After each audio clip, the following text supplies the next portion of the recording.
Welcome everyone to this webinar on innovative options for uh, equity and ridership in fair payment. I am garbling our title. My name is Adina Levin. I'm Executive Director of Seamless Bay Area. We are a nonprofit with a mission to transform the public transportation system in the Bay Area and increasingly in California from a system that is right now fragmented and challenging to use into a world-class, high ridership, unified, equitable, and accessible system by building a diverse movement for change and promoting policy reforms. One of the areas where we've been focusing on has been transit fare payment and policy, which can be a barrier to people using transit and to equitable access to transit, and where there are opportunities and some progress at improving ease of use and affordability and accessibility. And I'm in this panel.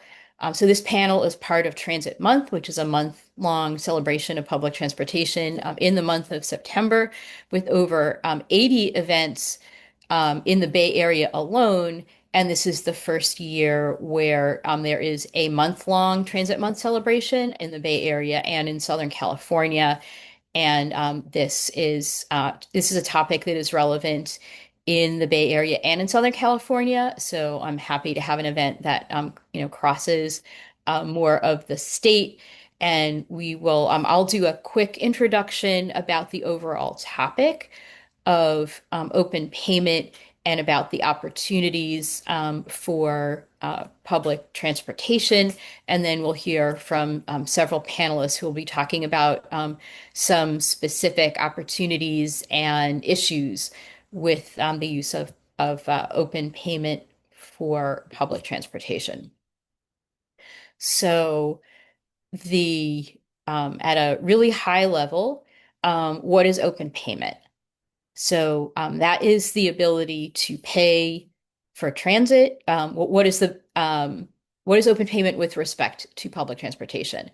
It's the ability to pay for transit with a debit card or a credit card or a mobile wallet like Apple or Google Pay, with something that people may already have, and that is in contrast to requiring a special card like what is used in the Bay Area today with the Blue Clipper card, or what is used in the LA area with the TAP card with LA Metro.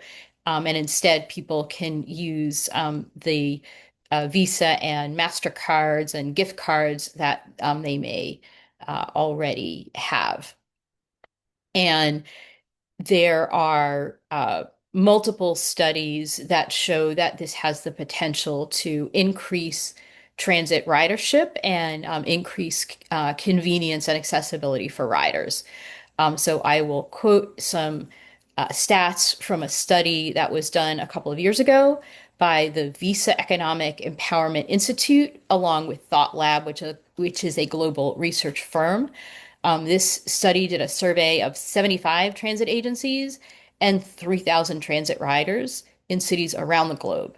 And what they found in this study is that agencies that adopted open payments within 2 years saw an average ridership increase of 6%, and agencies with 2 or more years of experience saw an average ridership increase of 10%.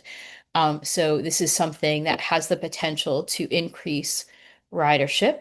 And I'm now going to dig down a little bit into what goes into what these benefits are. The next two slides in here have identical data, and the table shows that the top benefits from from the surveys are, first of all, that this is responding to customer expectations, that it's an increasing expectation that people will be able to pay with a way that they already pay rather than to have some kind of a special payment. Um, Other highlights are a more user-friendly experience that you can use the payment method that you may already have, reducing barriers to entry. And this is something that we're going to hear from a couple of our panelists about some particular opportunities to improve accessibility and reducing barriers to entry, the ability to offer mobility as a service and mobility wallets, the ability to make travel more easy in between modes. And this is something that we will hear a little bit about. Michael, I will ask you a question about that. Um, and another opportunity is to offer fare capping, which we may uh, get to as a potential benefit. And we will hear from our panelists, including Michael Eiseman with BART, who will talk about BART's experience in very, very recently rolling out open payment. Um, Michael Eiseman is BART's Director of Financial Planning, and his team is responsible for BART's revenue budget and financial forecasts and fair policy and programs. And in the role of fair policy and programs has been a really key person in the Bay Area's efforts to have more integrated and affordable fares. We will start by hearing from Michael about the experience at BART. I might ask some follow-up questions, and then we will hand off to Abi Rahman-Davies of Transform, and I'll introduce you when we do the handover. I will stop sharing, and Michael, if you want to take the ball. Thanks very much, Adina. Good afternoon, everybody. Here, I'll just share some slides here.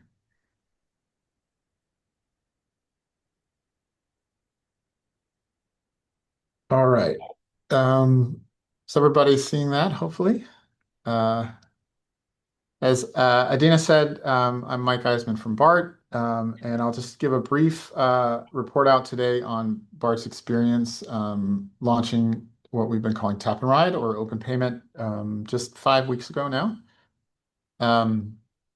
So yes, we launched on August 20th. So a little over 5 weeks ago, BART now accepts contactless credit or debit cards at the fare gate. And previously, the only way to pay for BART was using a plastic clipper card or mobile clipper card in your Apple or Google Wallet. So now you can go directly to the fare gate without having to stop and get a clipper card or load value. I'll say just from my personal experience, the need to get a dedicated transit card has definitely been a barrier to entry in unfamiliar systems. So I'm personally very excited about having this change on BART. BART is the first operator in the Bay Area to offer Tap and Ride. All of the other Bay Area operators are scheduled to be on Tap and Ride when the region transitions over to the next generation Clipper system. Our fare payment system is becoming account-based soon. Hopefully that'll happen before the end of this calendar year, let's say.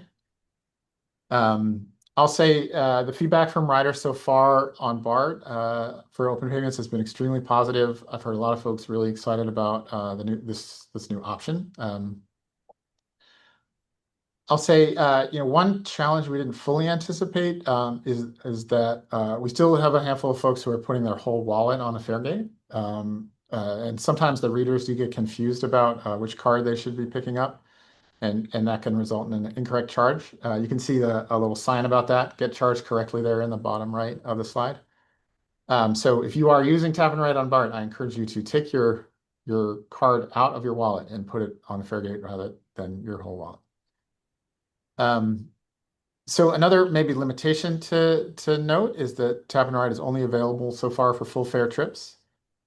So riders have used discounted fare categories, senior, youth, Clipper Start, which is the Bay Area's means-based discount, still need to use their plastic or mobile Clipper card to get those benefits.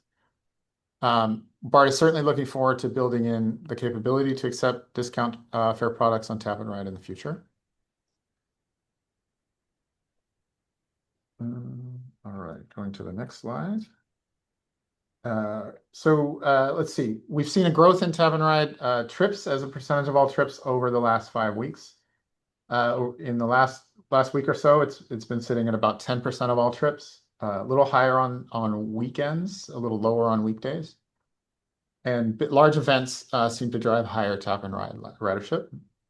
Plastic Clipper card sales are way down, 46% system-wide, as high as 64% down at San Francisco Airport, which is 5,000 fewer cards sold per week just at the airport alone. And then I'll just wrap up with a look at how tap and ride is distributed across the system quite unevenly. So this is a list of the top 15 BART tap and ride stations. By far the highest is SFO Airport.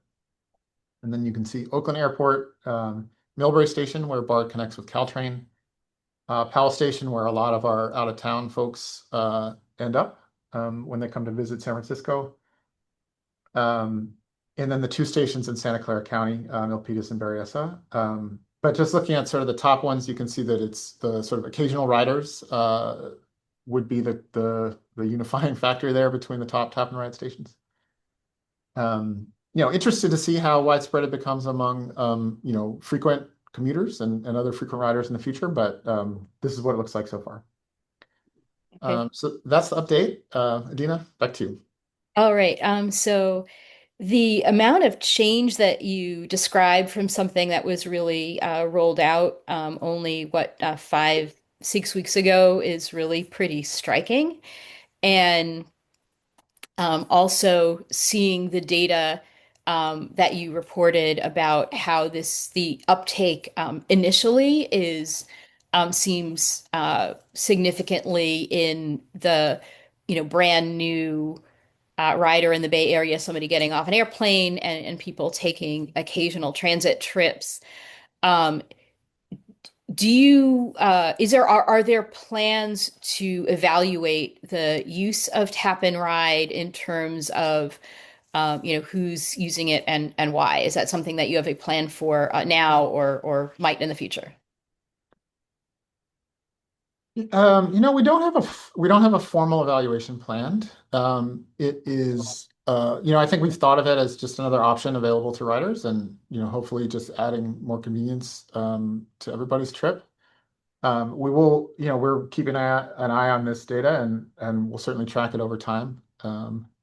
There could be a more formal evaluation, but there is not one currently planned. Hmm. Okay.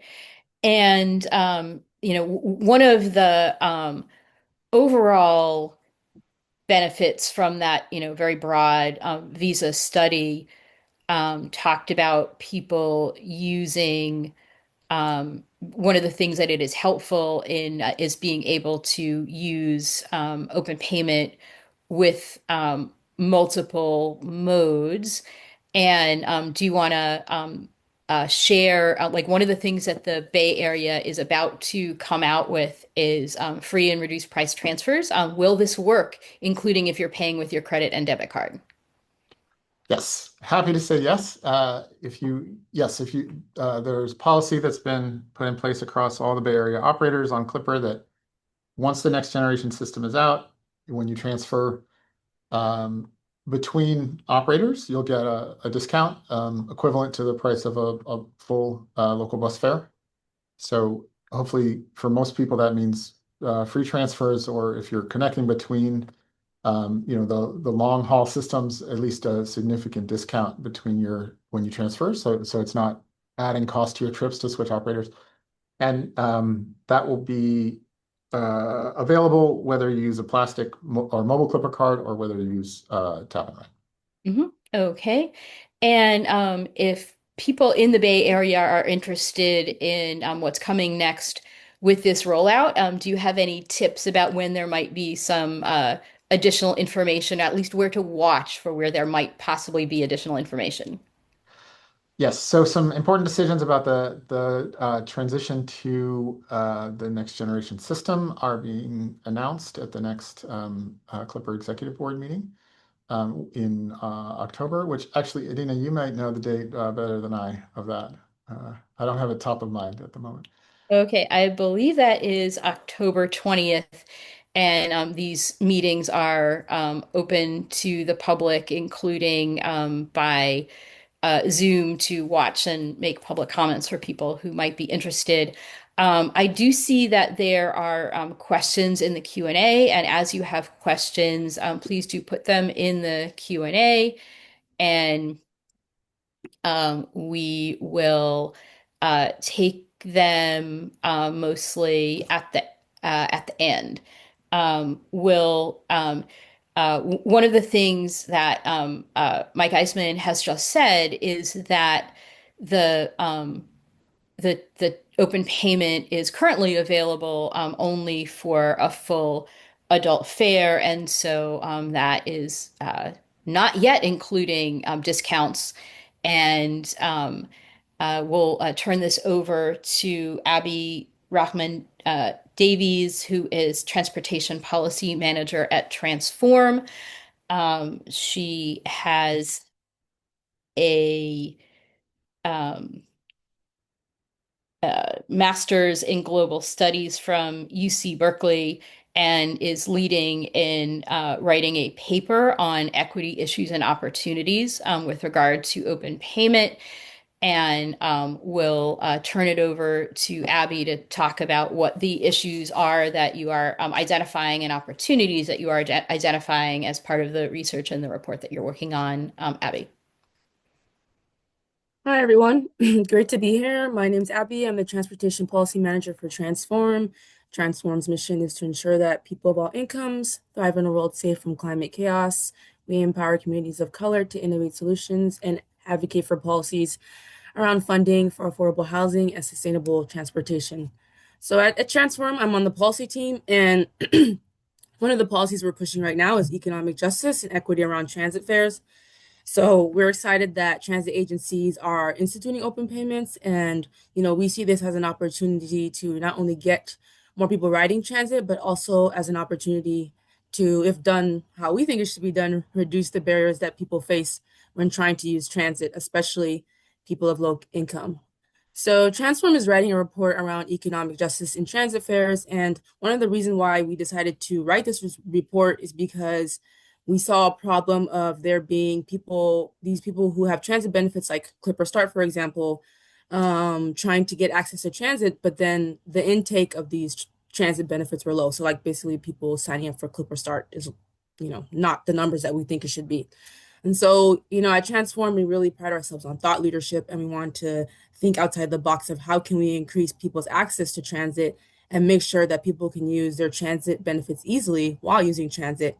And so this led us to thinking about writing a report that not just focuses on, getting more people to get Clipper or Start, but also how transit agencies can use databases that the state of California already has to automatically verify people transit benefits and connect them to a bank account, connect those benefits to their bank account or some kind of digital payment. That way they can easily use open payments on transit. So, as you heard aforementioned by Michael, open payments has been instituted on BART, but people who have transit benefits still have to use their Clipper card in order to get their benefit when using transit. So, in our opinion, this kind of creates a two-tiered kind of system where people who have transit benefits are essentially forced to use a Clipper card, and those who don't need transit benefits can use their credit card.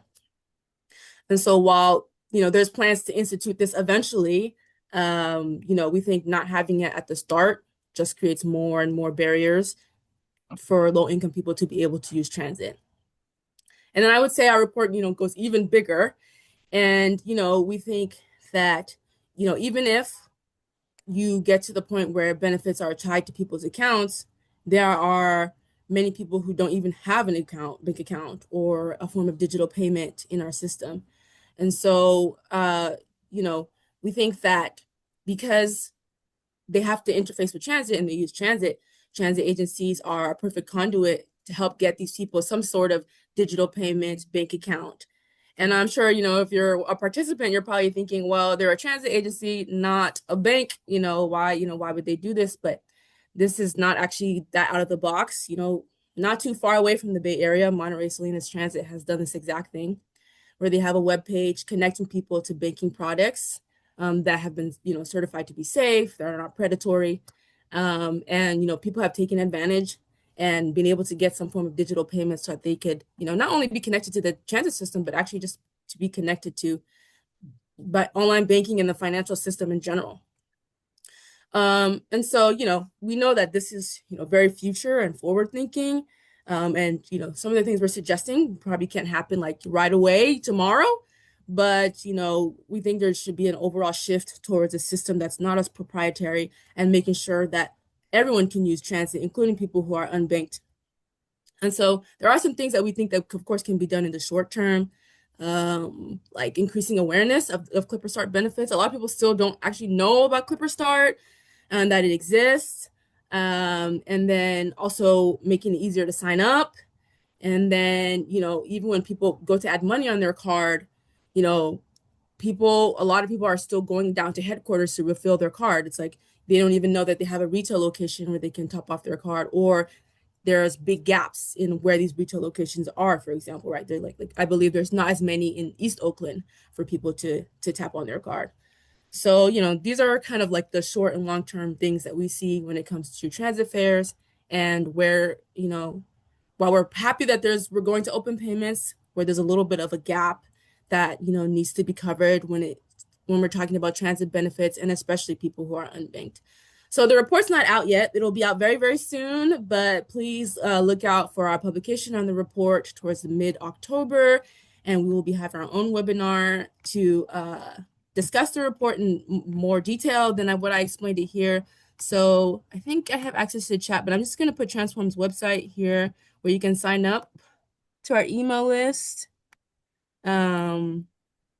And you'll get information on when the report comes out, and you can come to our webinar to hear more details about the report, and also work with us to help lobby MTC on our big ideals, but also the things that we can do today and tomorrow.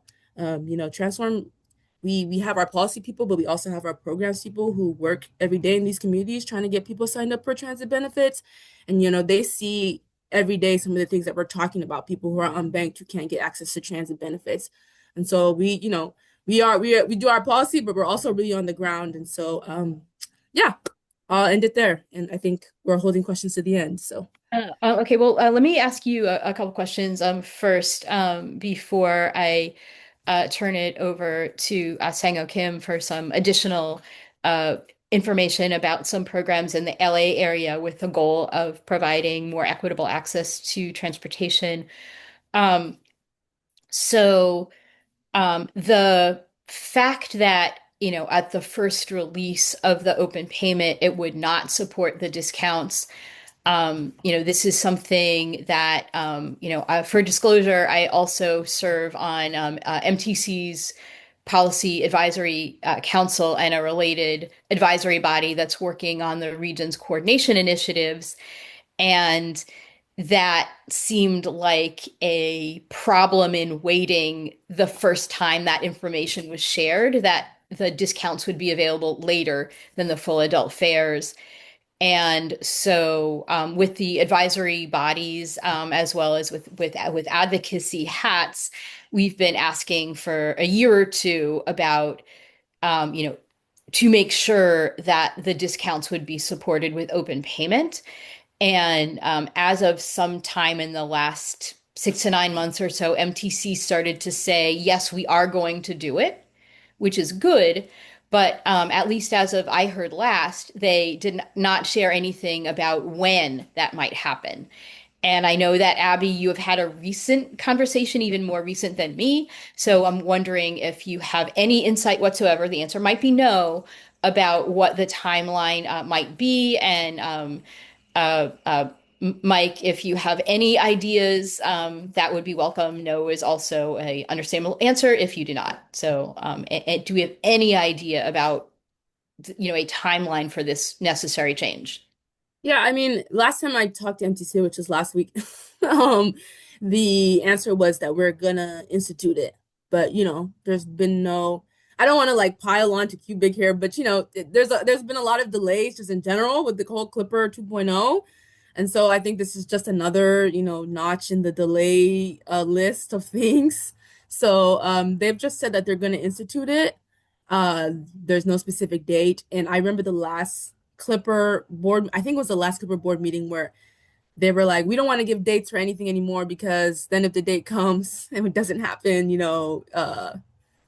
then people get even more frustrated. So that's what I know. I don't know.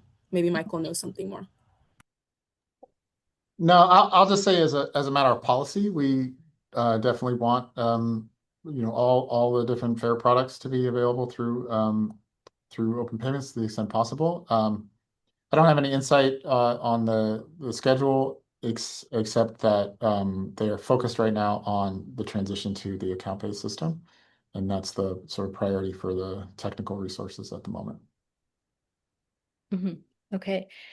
And when in the summary of what the action opportunities are, um, advocating to MTC that they deliver as soon as humanly possible on this need um, is a uh, you know something that based on this conversation I will add to the action opportunities. I will ask two more questions and then hand it over to Sango on the one of the when the open payment was rolled out at BART.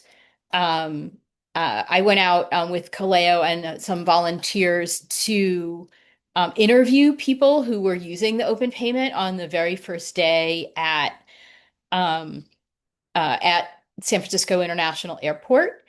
And we videoed some people who are learning about this feature. And we did find some people whose story matched up with the data that Michael shared about people who were new to the area and were very happy to not have to go to that, to buy a Clipper card.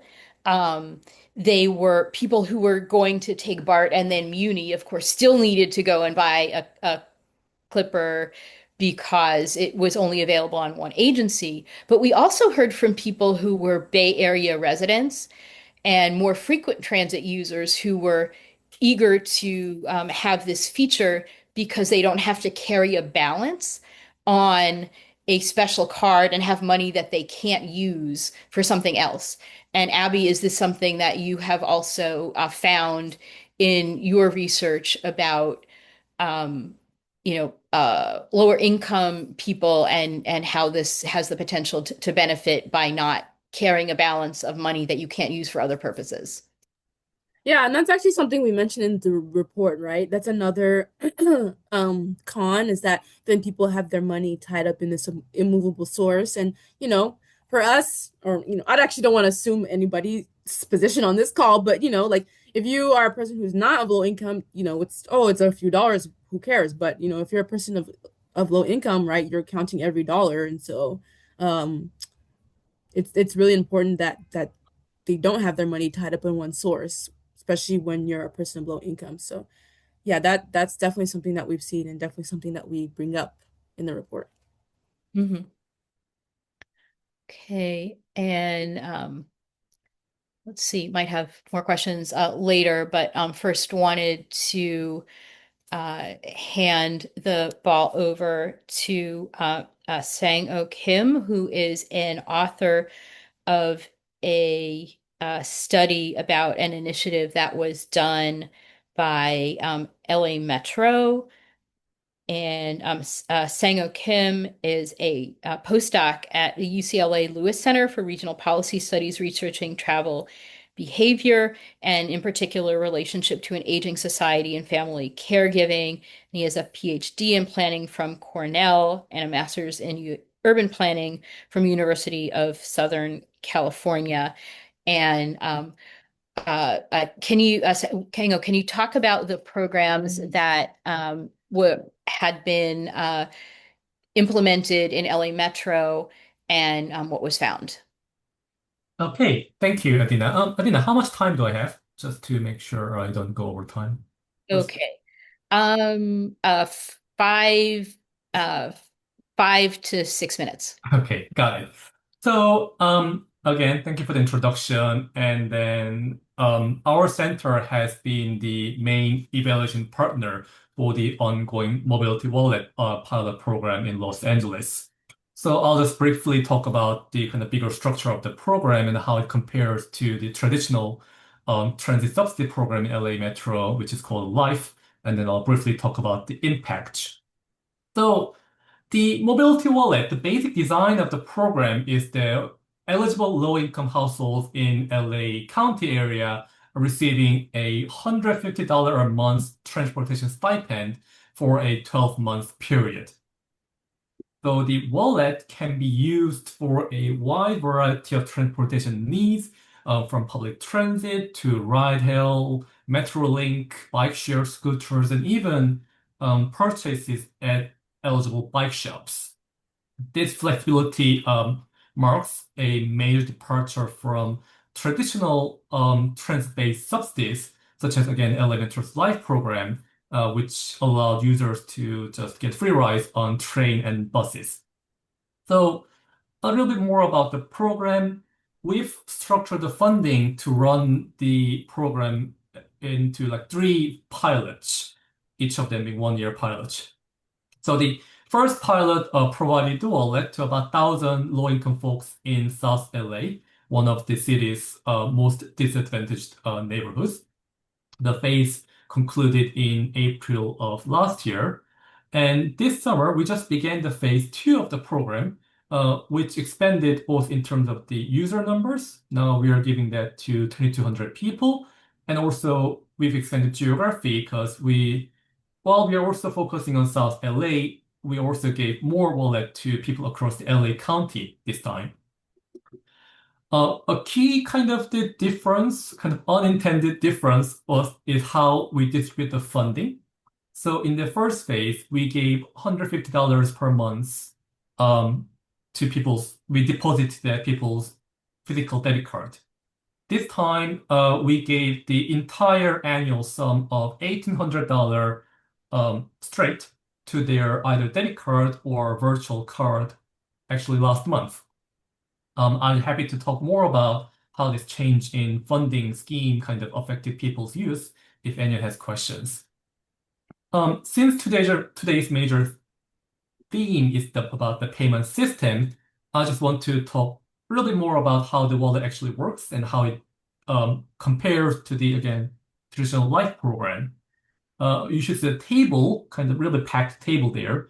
But essentially, the wallet comes in the form of the debit card, which means that if you were to ride on a transit system, you'd have to transfer money from the card into your tap card, the LA's Clipper card, essentially.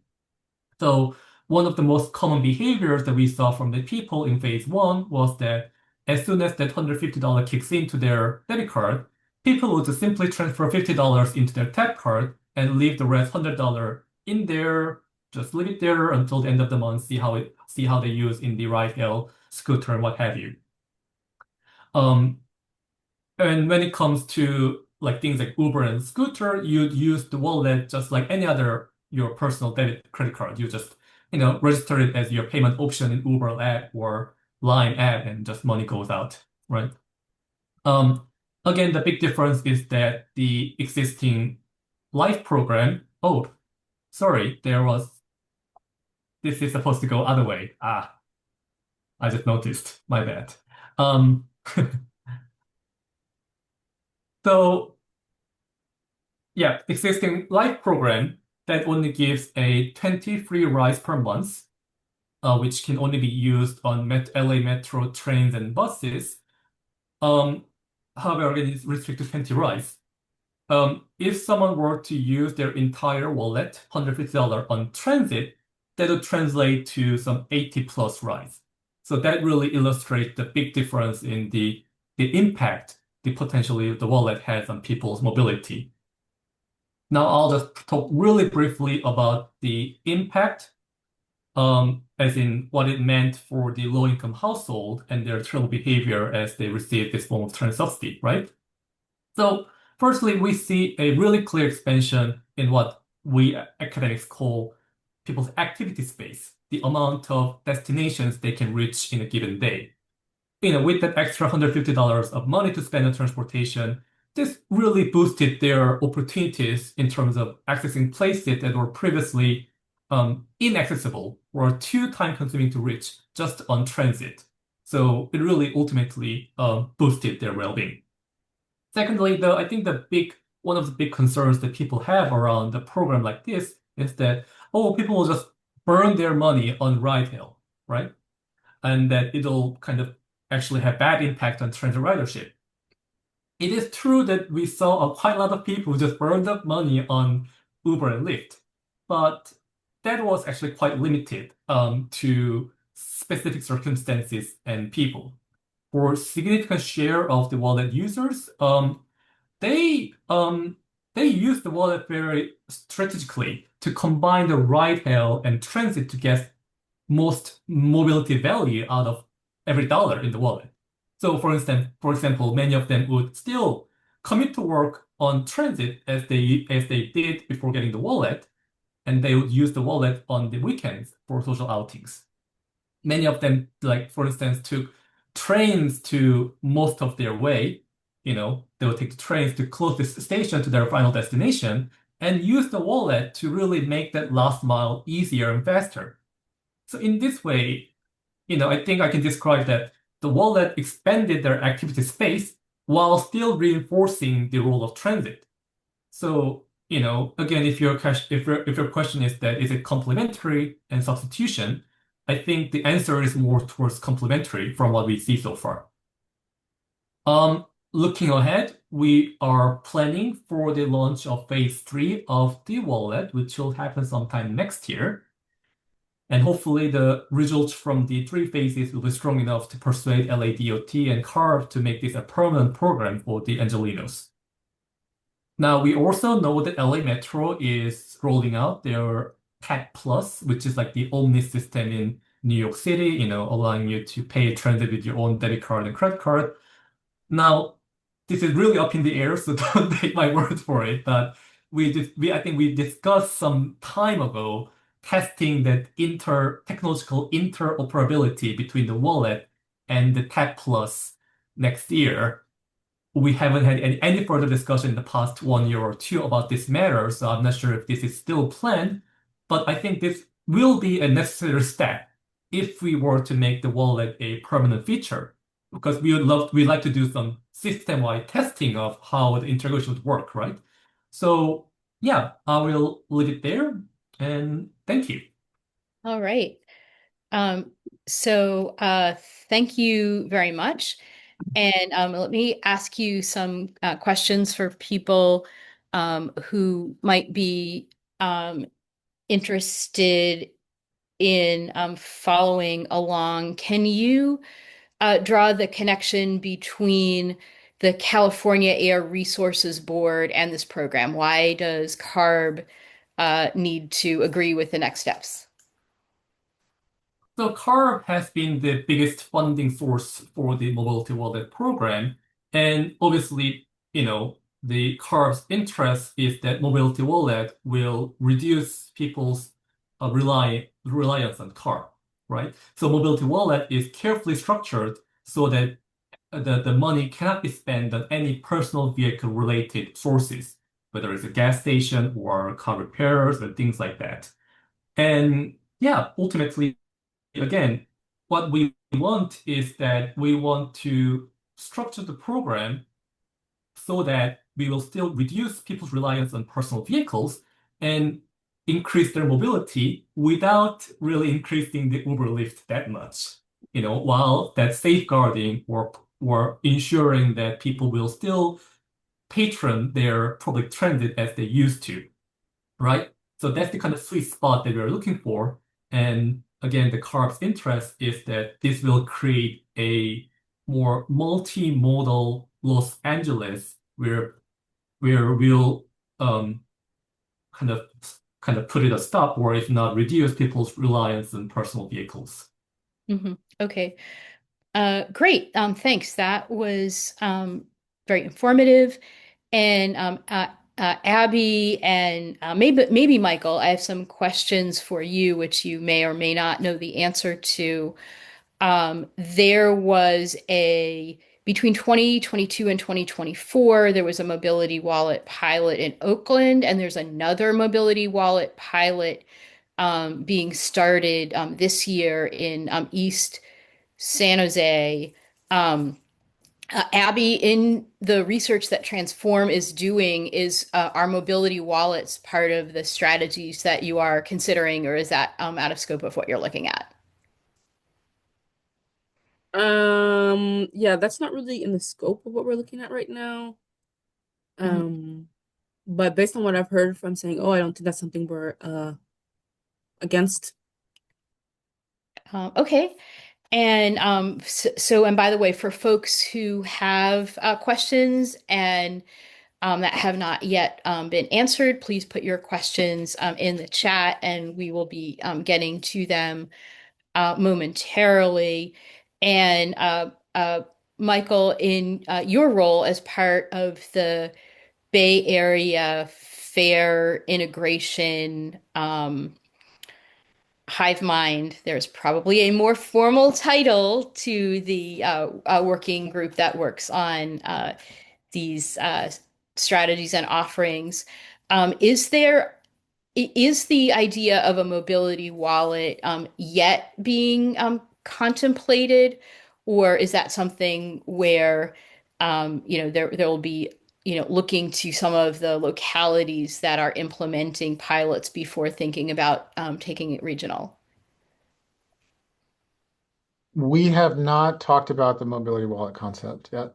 We're working our way through the set of recommendations that was adopted by the Fair Integration Task Force, of which there are four. Yep. Clipper Bay Pass, the free and discounted transfers. The next one we've committed to look at is a regional individual pass or fare capping. Mhm. Um, which would certainly require some investment beyond what is currently available, but is still certainly worth looking at. We haven't, so the mobility wallet concept is not yet on our list. Okay. I guess given what we have just seen, that seems like good starting as a food for thought. Um, a question coming from the audience, and I'll kind of work back here. A couple of people are actually asking about the implementation, about having it take a long time for a tap to take hold and pay, and also. So I think that's one question, and then there's a second question about charging cards multiple times.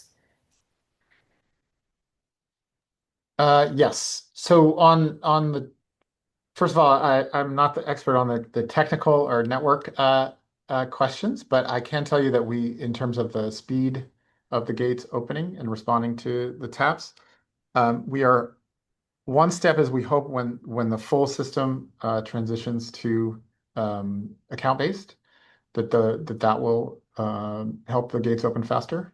Um, it's also just generally something that we're working on various technical solutions to. Definitely aware of it is not perfectly optimal yet. In terms of the multiple charges, that's also something we've been looking very closely at and trying to sort out the causes, of which there's several. Um, I, One good sign is that the number of multiple charges is going down over time, not as fast as we'd ideally like, but going down over time. I think as far as we can tell, the biggest driver of that issue at the moment is people putting a wallet on the fare gate so that the readers pick up sort of at random, and so might grab different cards on the in and the out. Um, but I think there's some other potential technical reasons as well that are being looked at. So definitely aware of it as an issue, something that the technical folks are working on. All right. And there was another rollout question about that BART police might be using devices that can't scan the contactless bank cards to show proof of payment. Is that an issue that you have heard about? And Yeah, if not, if somebody yeah. has an issue, where do they report the issue so that they can be looked into and addressed? Let's see. So, my understanding is that the bar police do have the correct readers at this point, but I am not the authority on that subject, so I won't say that 100%. If not, it's in progress. Um, the in terms of issues at with open payments at the Fairgate, the best source of customer support is Cubic, pardon me, Clipper customer service. One should call Clipper customer service. Uh, the BART customer service is available, but you're likely to get a quicker response if you go to Clipper customer service. Okay. Great. So the one of the questions was, what is the discount with the largest number of users? And Michael responded in the chat, seniors is the largest discount category, followed by BART's high volume discount, and then the Clipper Start low income. One question that folks may or may not know, are transit fares an exemption from minimum balance requirements at banks? And apparently they are in Canada. Does anybody know? If not, that's a good question. My guess is no, but I don't know that for certain. Okay. Um, and we had um, uh, a couple of comments from transit users who are people with disabilities who are, one, eager to have the discounts being recognized. So I think we'll leave that as a just reinforcement of that is something that is important. And then a question, and I think that this is for Abby. I'll take it to you and also to me and to uh, members who are attending to think about this as, members of the public and engaging in advocacy about, why was like why is implementing the discounts lagging, and what can we do? What can members of the public do to push along something that is lagging and shouldn't be? And Abby, do you want to take a crack at that? Sure. Well, I'm gonna say you should get on Transform's email list so you can advocate with us and you can hear about our report and webinar, which will give you more detail. But I think I answered the question, but my general thoughts is like things were already delayed. They wanted to launch open payments, and so it would take even longer if they were to add the benefits to it. So they just launched open payments first, and then we're like, okay, we're gonna do the benefits later. But I don't work at MTC headquarters. This is just my thoughts based on conversations I've had with them and like what I've seen. And there was another question about, MTC or BART connected with, Bank On. So Bank On is one of the organizations that certifies banking products to make sure that they're safe, they're not predatory. Um, and my guess is no, but we think that they should. Transform thinks that they should. So just Mhm. wanted to answer that question since I saw it there. Okay. And as a complement to what Abby said, there is a group, the Bay Area Cross Disability Allies Coalition, that meets monthly and talks about issues and advocacy needs for the Bay Area public transit relating to people with disabilities and seniors. So that is a venue for people to work together and come up with advocacy strategies to pressure the MTC and agencies to work together and to prioritize and deliver the capabilities that are needed to enable the feature for people with discounts, and also make it a lot easier for people to get access to discounts to which people are entitled. Um, Abby, I have another question that might have addressed that you might have addressed in the report, or maybe not. And this is, one of the issues, particularly that's been identified in the AC Transit territory, is that there are not a lot of places to get Clipper cards and add money to Clipper cards.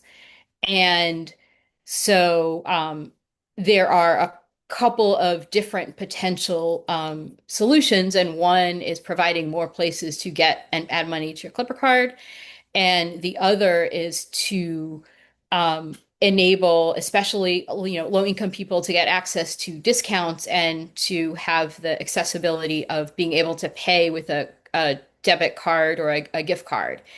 And so I'm wondering, Abby, if you have any data or any thoughts about the relative benefits of these different needs to have access to pay for people with low incomes. Yeah, I mean that's kind of the crux of the report. We more focus on getting people access to like banking products. But we do mention that there's opportunity like for more short-term things about, not just getting the more places to add money, right? But people have to know, as I mentioned, there's been some research done by some partners that show that people go all the way to headquarters every time.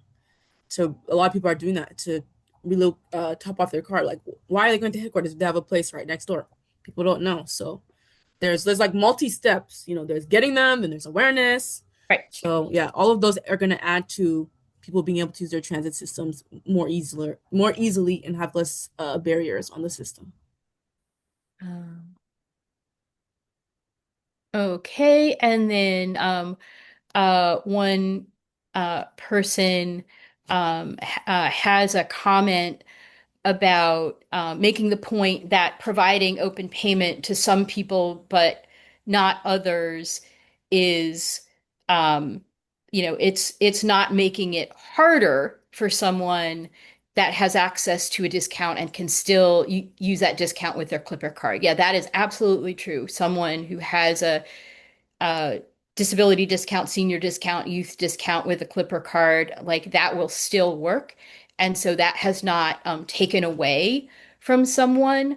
But if you provide a new thing to people who can pay a full fare and you do not yet provide it to people who do not pay the full fare, that is introducing an inequity which does need to be fixed. And I will say that as an advocacy opinion. So it doesn't make something worse, but there's an opportunity to make something better that should be pursued.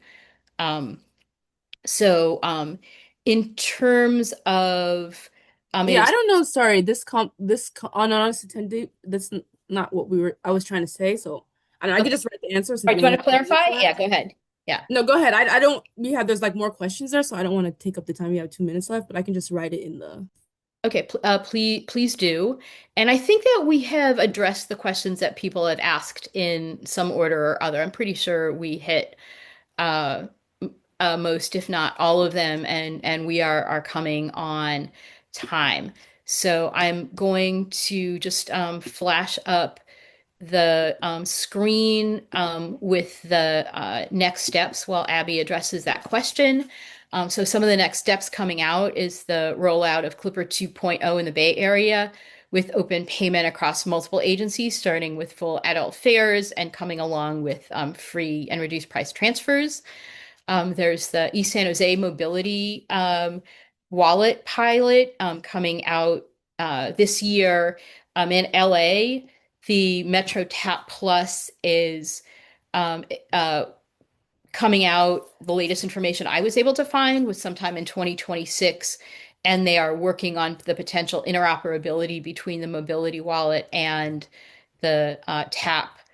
And in the Bay Area, there was a lot of interest amongst people in the audience, both in making sure in working out the implementation, any kinks in the basic functioning of the system, like how long it takes to tap, and then a lot of interest in getting the availability of discounts sooner rather than later, and watching for the Transform white paper, which will talk about a number of additional and related issues to provide more accessibility and affordability of transit to people that are lower income, and particularly people that are underbanked or unbanked. All right. Wanted to thank our panelists for coming and helping explain both what's going on with the rollout and open payment, and how that is already being used and benefiting people, and some of the things that are potentially upcoming here in the Bay Area and in LA. So there certainly is uh, some improvements that are happening and to watch out for, that transit riders can pay attention to and help encourage to move along and help transit be easier and more rider friendly and more equitable and affordable and accessible. So thanks very much to the panelists and to everyone who was able to come. I will look at the last answer in the Zoom, and then we'll close out the webinar. So thank you so much.